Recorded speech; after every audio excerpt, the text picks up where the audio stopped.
నౌకరీ వస్తుంది పొద్దున్న హలో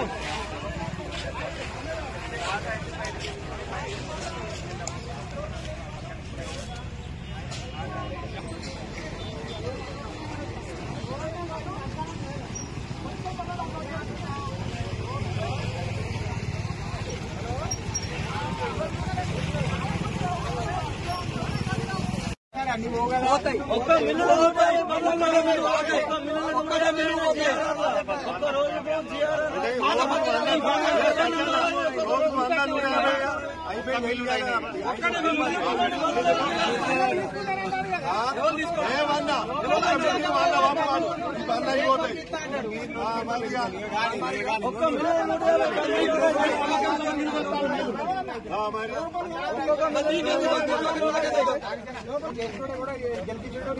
దళారు వ్యవస్థ లేదు ఎందుకు లేదు లేదని మీరు ఎట్లా అంటారు? రైతులు ఉన్నారు కూడా ఉన్నారు అన్నమాట నష్టపోతాడు రైతు ఏం విషయం తెలియదు కొనేదాకా మేము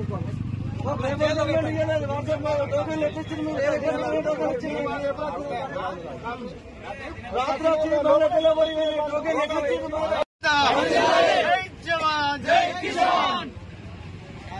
సిపిఓ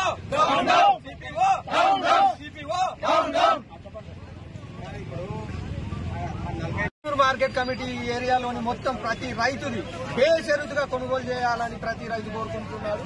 కాబట్టి ఈ టోకెన్ సిస్టమ్ తీసేసి బేషరతుగా ఇంతకు ముందు జరిపినట్టే జరపాలి, ప్లస్ రిజిస్ట్రేషన్లు కూడా ఆపాలని చెప్పేసి దుర్మార్గమైనటువంటి ప్రయత్నం చేస్తున్నారు. ఆ ప్రయత్నాన్ని కూడా ఆపేసి ఇంతకు ముందు పాత పద్ధతిలో ఎలాగైతే జిన్నింగ్ మిల్లులు చేసినారో ఆ విధంగానే జరపాలని ఈ సందర్భంగా కోరుకుంటున్నారు. మార్కెట్ కమిటీ ఆధ్వర్యంలో 5 జిన్నింగ్ మిల్లులు నడుస్తున్నాయి. 10 రోజుల కొనుగోళ్లు నిలిపివేయడంతో రైతులు ఇబ్బంది పడతారు. రైతులు ఏంటంటే కొంటారన్న ఆశతోని దాదాపు ఒక 250 బండ్లు రింపుకొచ్చి మార్కెట్ల నుంచి సీరియల్ రోడ్డుకు పెట్టడం జరిగింది. కానీ సిపిఓ నేనేదో టోకెన్ సిస్టమ్ 40 కొంటా అంటాడు. కానీ మా రైతులు 40కి ఒప్పుకోరు. మొత్తం బండ్లను ప్రతి జిన్నింగ్ మిల్లుకు పంపాలని మేము ఈడ రోడ్డు మీద ధర్నా చేయడం జరుగుతుంది. కానీ ఈ సిపిఓ గాని సెక్రటరీ గాని కలెక్టర్ గాని ఎవరన్నా వచ్చి రైతులకు న్యాయం చేయాలి.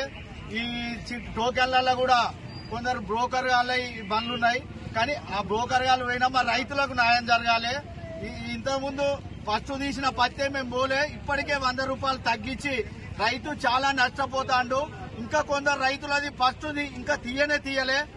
ఎందుకంటే మార్చి ఎండింగ్ వరకు ఈ ఒక శని ఆదివారం తప్ప సీరియల్ పత్తి కొనాలని రైతుల తరఫున నేను డిమాండ్ చేస్తున్నా.